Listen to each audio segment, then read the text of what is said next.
look at this, Noosk. Trying.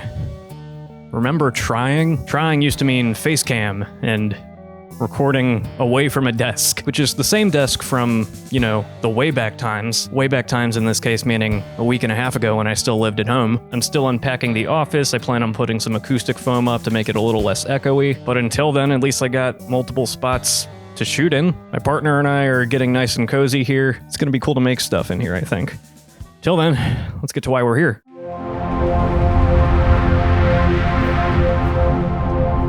I posted a TikTok that became the most viral thing I've ever uploaded to the internet. And in true internet fashion, it took way less effort to do than anything else I've ever made. So for those who don't follow me on TikTok, it's just like a condensed version of what I do on here, only it's much more lackadaisical. I never actually learned how to say that word. Lackadaisical. But I upload shorts, I upload little snippets, some little micro sketches. Once in a while, when I remember the features are there, I'll actually do a stitch or a duet. It's just been a fun way to tap into more spontaneous aspects of my personality. I'm Jared from the Subway ads. I'm only a little overweight and sexually ambiguous. You said it. What's really interesting about it is what pops off over there, like shorts that totally tank on my YouTube Shorts tab, or like Instagram, which I only recently started uploading stuff to again, but I'll get to that at the end. It'll actually get a much more enthusiastic response if I upload it to TikTok. Like functionally, it's exactly the same, but from like an ecosystem standpoint, the rules are totally different, and I'm still trying to figure them out. I'm sorry, Mr. Spooder, but I need my mail. Thank you, Mr. Spooder. You may resume your business. An idiot. But let's talk about the biggest chungus, my Nope TikTok. Spoiler alert for those of you who still haven't seen Nope. Fix that sooner than later. It's a really good fucking movie. Rule of thirds? More like rule of nerds. It's me, I'm nerds. So backstory. My partner was maid of honor in a wedding. It was over a year in the making, and then on the day that it finally happened, everything went off without a hitch. Beautiful venue, by the water, bridge in the distance. The reception starts, we all take our seat, we all get acclimated to our newfound friends who know the bride and groom, with a little help from a Lanooski brewski. It's whiskey. With ice.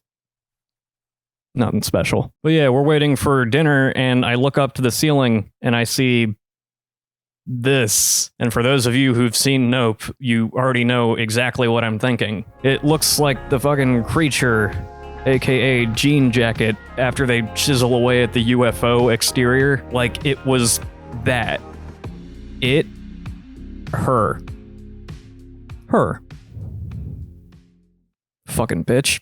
Anyway, I make that connection in my head, and I just decide offhandedly, ooh, this will be good for the talk. I found the most unobtrusive song from the soundtrack that was available in the audio library, laid it underneath, tagged Jordan Peele, appealed to all the genres that it falls under. I did the TikTok thing. Held onto that footage for, I want to say like a week or something, before I finally decided to publish it.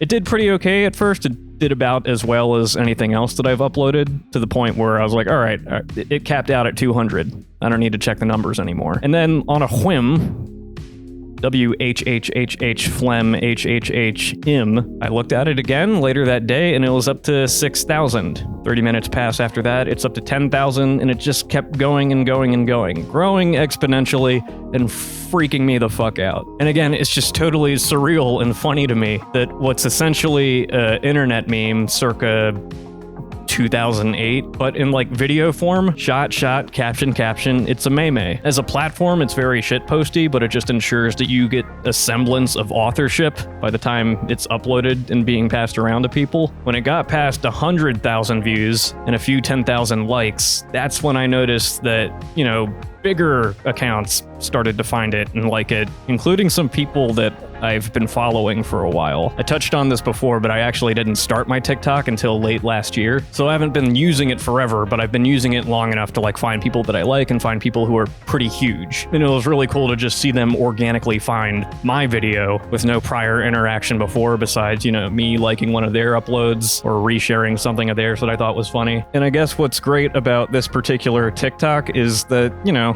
it's sourced from a movie, a popular movie, a well-made movie, the kind of movie that you can make a lot of like in-jokes out of.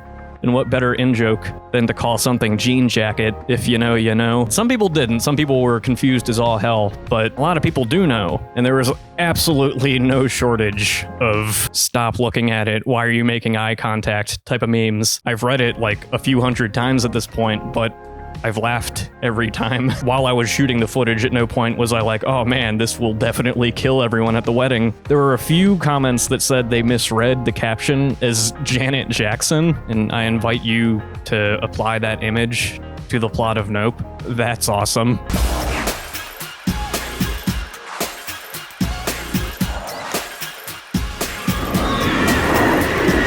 Pound for pound, it's just like a cool thing that happened. What's prompting me to make this video is, of course, the aftershock, or lack thereof. I am sitting on 500,000+ views, which has now gotten me up to 77,000 likes on the account in total. You know, whenever I get like a surge of likes, I check out some of the people who are interacting with it just to see, all right, if they're big, what's their ratio look like? How many followers do they have versus how many views on average and how many likes? And TikTok's the kind of app where that sort of thing can be all over the place. So that's been really fascinating. It hasn't necessarily translated to, you know, engagement with this, which would be nice, but it is what it is. And on a similar note, the first content capsule that I made, the iDubbbz one, you know, because we're fresh off of new developments on that whole fucking debacle. Every time anything with that guy or his wife happens, I get a bit more attention to that thing, for better and worse. Mostly worse. Not a lot of smart people reading that situation.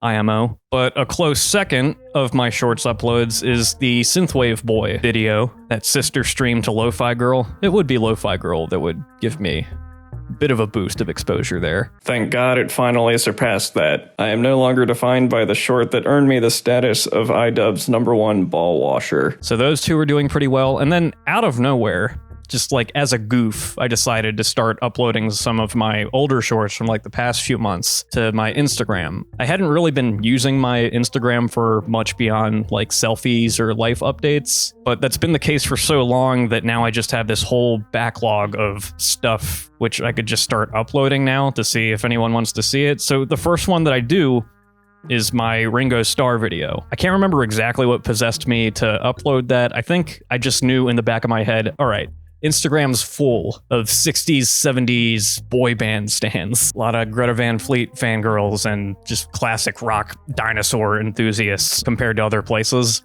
That might have been it. Anyway, yeah, Ringo pops off. It's gotten over 10,000 views on there with over 100 likes. So just like these isolated incidents of semi-virality, virality, virusness. Virus alert, Weird Al Yankovic.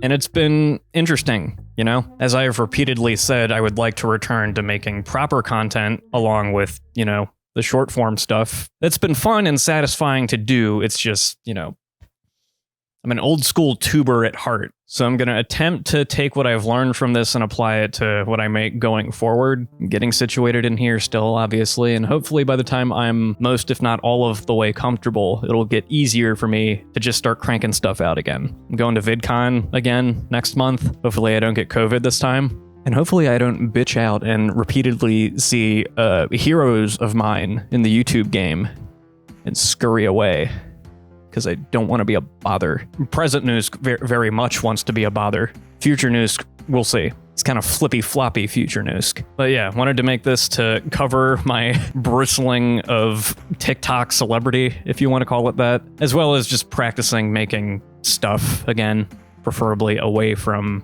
the editing bay. That's my bread and butter at this point. It makes things easier, but it's just gotten a little stale and it's made my skill set that I built up, you know, the years leading up to that style atrophy, and I don't want to lose that because she She maxes out at 1080p. Her younger brothers and sisters, they all reach like 2K, 4K, 8K. But if I put some good glass in front of that sensor, Shannon, you still crank out some images.